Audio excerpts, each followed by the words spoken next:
The new crystal technology and Rise of Kingdoms changes everything. We've got to talk about what each of these changes are because they are major, including defense being added, including health being added. Oh, baby, this is big. We're also going to showcase the cosmetics. We're going to showcase the ability to transmute and go to pity. We'll talk about all of that stuff. Use the timestamps to jump to whichever part you'd like. First things first, crystal technology changing. The way that I would describe open field combat in the past is sort of like, you could call it the pop meta. Like if your march got out of position, it just popped. It was just dead. And so that resulted in combat being back and forth, back and forth, back and forth, back and forth, where you're frantically clicking to try to prevent your armies from sort of fanning out the thing that they naturally do. So you're like fighting the natural way that the game plays in order to prevent your armies from being exposed, swinging around an enemy, getting out of position, and then instantly popped. This crystal technology changes that in a really dramatic way. We'll show you that in just a second, okay? The reason is there's going to be defense and health. You start with infantry attack, then you start with unit-specific march speed, all right? So unit-specific attack and march speed is pretty much the same, but then you get call to arms 1 really early, 15% of troop capacity. That's a lot, really fast. Then you get crystal cost reduction of 5%. As we continue forward, you get another 35 unit cap very, very quickly.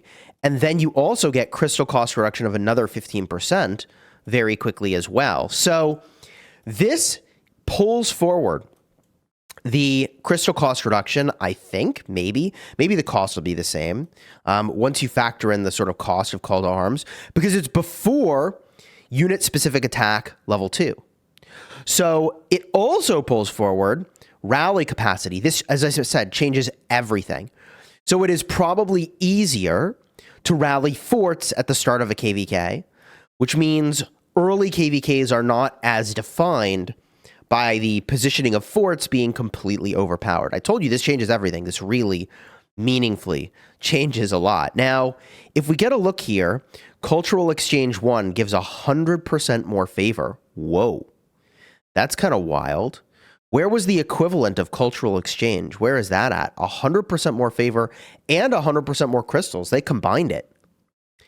Very interesting. I don't know what to think about that. I don't know what the prerequisites are for this, but this does potentially signal the ability to get more crystals more quickly at the start of the KVK, which could obviously be very good.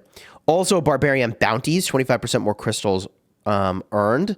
Also combined with Barb Damage is a really good combination.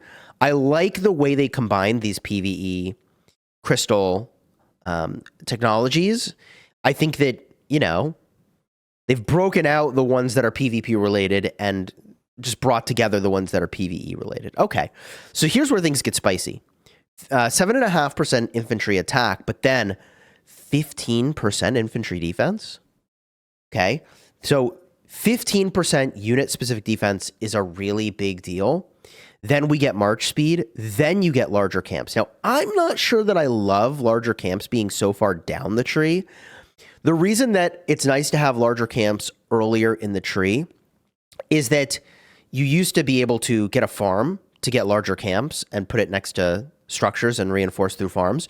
So this could be a nerf to farms in a way, where you don't want to put a farm next to a fort because it's going to have 1 million less reinforcement capacity. Maybe that's what they're going for.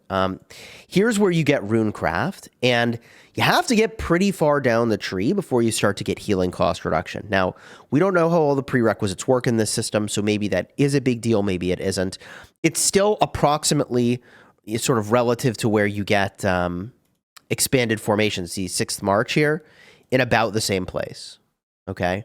It's in about the same depth of tree as where it was before, but you know, the crystal cost is what matters there. Then you get emergency support hospital capacity is very interesting. I think this is a good thing to have because hospital overflow is just silly. Like, it's 2025. I don't even get to see my hospital from the dot mode screen. Like, come on, give me, like, I want to be able to run out my armies and not worry about hospital. So I think this is cool. And healing cost here is 15% in total. So maybe we get more healing cost, unless I missed earlier healing cost. Did I? I don't think so. So, okay, do we get more healing cost? There's healing cost 1. Then you get, look at this, health. I was not expecting this. Health, infantry health, archer health, cavalry health, siege health. This is major. This is huge. We'll talk about this implication in just a second. Then you get march speed. Then you get the next level of healing, which is 25%. Then there is celestial guidance, auto help count. I don't know exactly how this works. Unlock automatic alliance help. So like, yeah, I don't know exactly what this does. Does it just mean like you automatically get 30 helps when you go to queue your like healing? Does this give you helps beyond help cap? If it does, this is the best thing they've ever done. So we'll see exactly how Celestial Guidance works. This is like really, really, really major. I might even put this on the thumbnail. This is such a big deal. Then we've got troop dispatch limit of 100%. So it says 100%. I mean, 1 extra troop queue. Bruh, keep it easy. Just like keep it together, Chisgule. So that's big. Then after you get your 7th March is separate. You can avoid 7th March if you want. Then we take unit-specific damage reduction. Okay, so this is reduces the damage your troops receive from infantry. Reduces the damage you receive from archers. This is so interesting, okay? We'll compare to the crystal technology of today, and you'll see why this is such a big deal. Surprise strike is still the 10% damage. Increased damage your field troops deal to enemy rallied armies and garrisons. Okay, so what is happening here? This represents a massive swing in the experience of the game.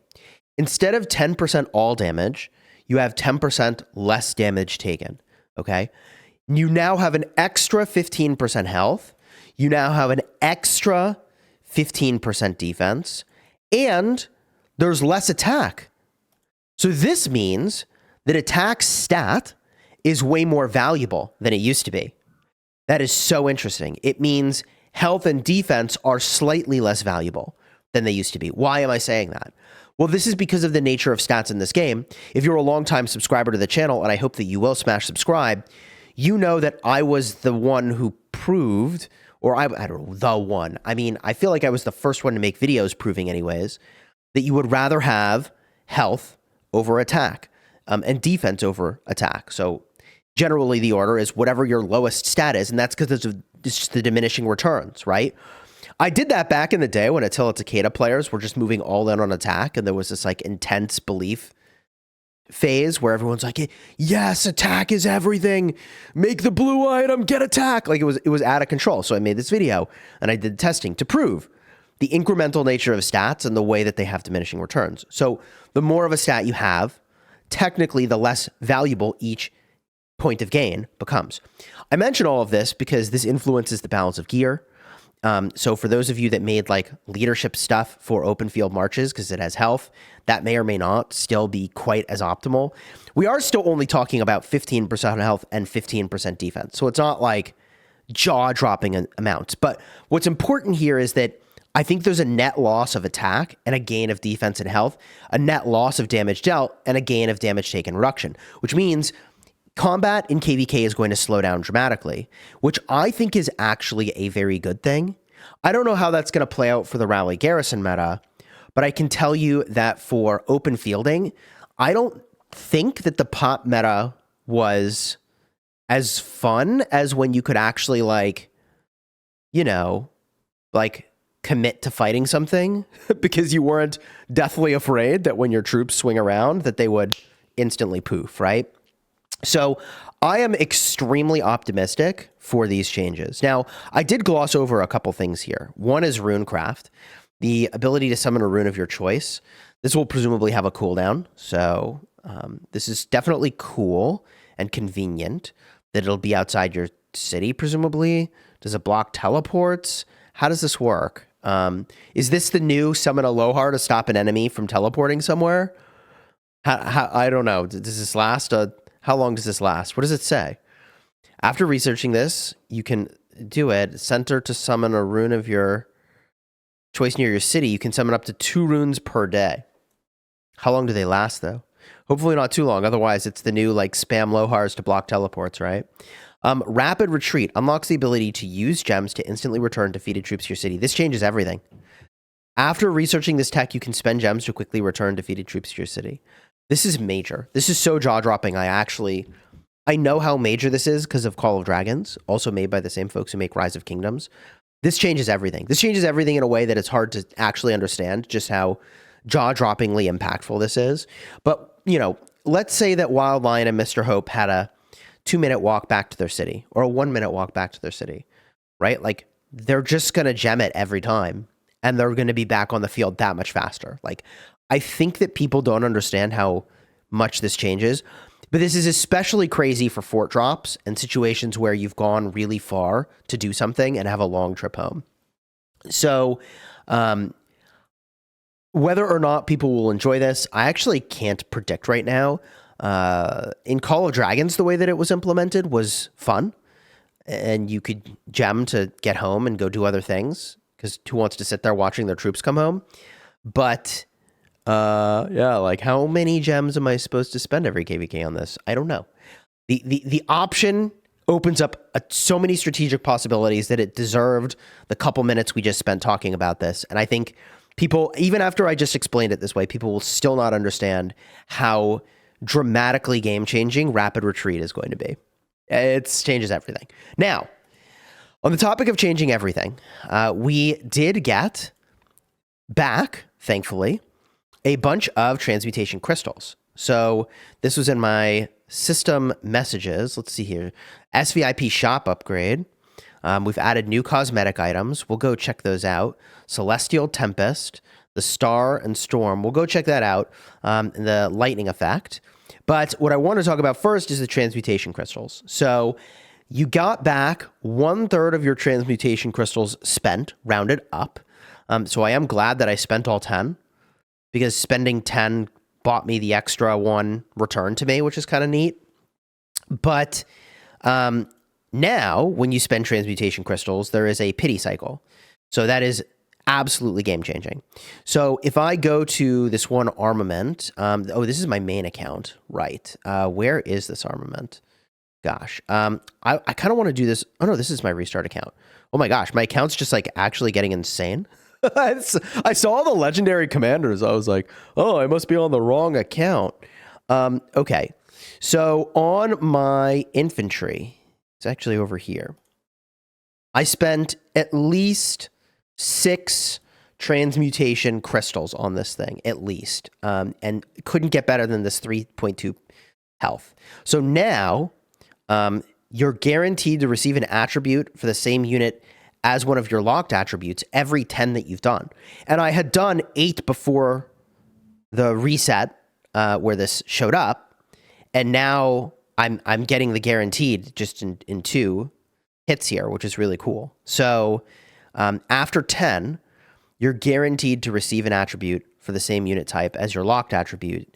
And it should show you every 30 transmutations, currently 0, you're guaranteed to receive a 2.5% plus attribute for the same unit type as one of your locked attributes. And every 10 transmutations, currently 8, you're guaranteed to receive 1 attribute for the desired unit type as one of your locked attributes. So if I do this now, and we hit yes, this function is currently locked. Okay. Well, there might be something that they're doing to fix transmutation. They might have found a bug. Happens. Function is locked.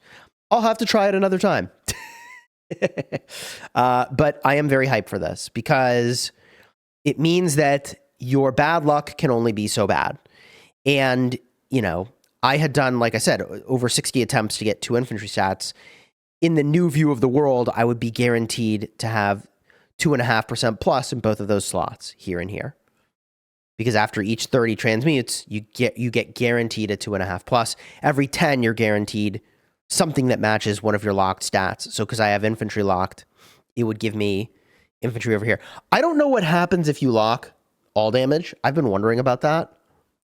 So very curious for what happens there. If you know, drop a comment and I'll pin it. But now we need to switch over to the main account. We need to switch over to the main account to show you the stuff in SVIP. There's also, by the way, changes to the way that the mobile controls work. I probably end up covering that in a separate video because it's pretty game changing. We're gonna have to talk about that. But first, let's get a look at these cosmetics. All right. Now, my personal opinion is that I would love to see the SVIP shop have permanent unlocks. I stopped. Maybe it's just the flower petals were unexciting for me, but I kind of just stopped even kind of bothering to go in and get them. So maybe that's just me. But I can get the Celestial Tempest.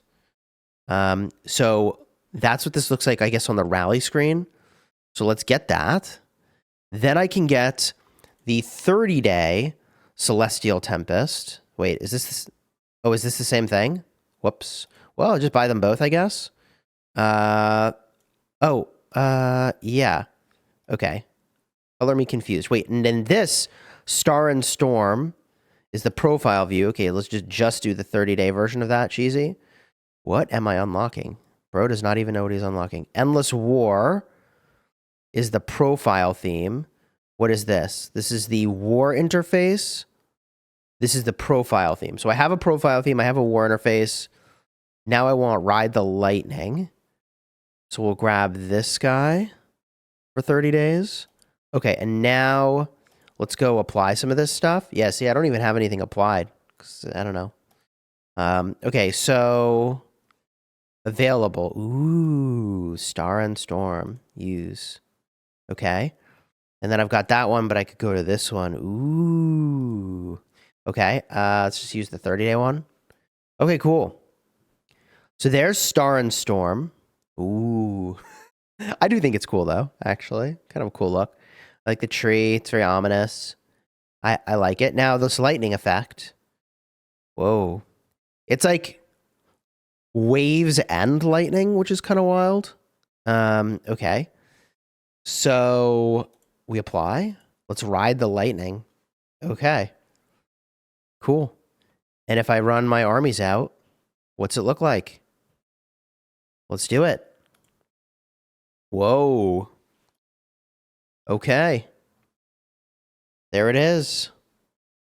The Ride the Lightning, chat. I do think lightning is a cooler cosmetic theme to pick than flowers for reasons that are like, you know, pretty obvious. Yeah, look at that. Oh, you look all buffed up. Okay. There it is, chat. What do you think of Ride the Lightning? Ride the Lightning, baby. Now, if we go back into my city and we look at Crystal Tech, okay, here's 5% attack, right? Here's March speed all combined. I didn't mention this because I talked about it in a prior video, but presumably the cost per research is lower when they split out Swift Marching. So, you know, because you have to research it 4 times instead of just the one. You can see the way that larger camps is very early here. You can see cultural exchange. This icon is about favor, which is no longer the case in the new version of attack. You can see here the next layer of attack is 10%. In the new version of the world, it's only 7.5%, right? And then the other thing that's really major, besides the rally capacity getting pulled to the front, right, is that the attack boost of 15% over here is no more. Instead, you're getting health. And there's also 15% defense in there. Man, that is a big change. The pace of combat is going to be so different. Here you can see the damage increase goes up to 10%, whereas over there, it's unit-specific damage decrease of up to 10%. This changes everything. Surprise Strike is the same, though. GG. I'm sure there's more stuff to talk about, so if you enjoyed the vid, throw a like on here, subscribe, and leave a comment with any other things you saw. The other thing we're going to do is I'm going to have a channel on my Discord server. It's discord.gg/Chisgule, and there's going to be a place where you can talk about anything you found in the latest update. So we'll have that momentarily after this video is published. Go check it out, drop some comments, anything you observed. We're going to do stuff like that every time something cool shows up in the game. There's like a hot topic section of my Discord, so go check that out, all right? Any other thoughts or comments, leave them down below. Until next time, you have fun smashing your enemies. Take care, everybody.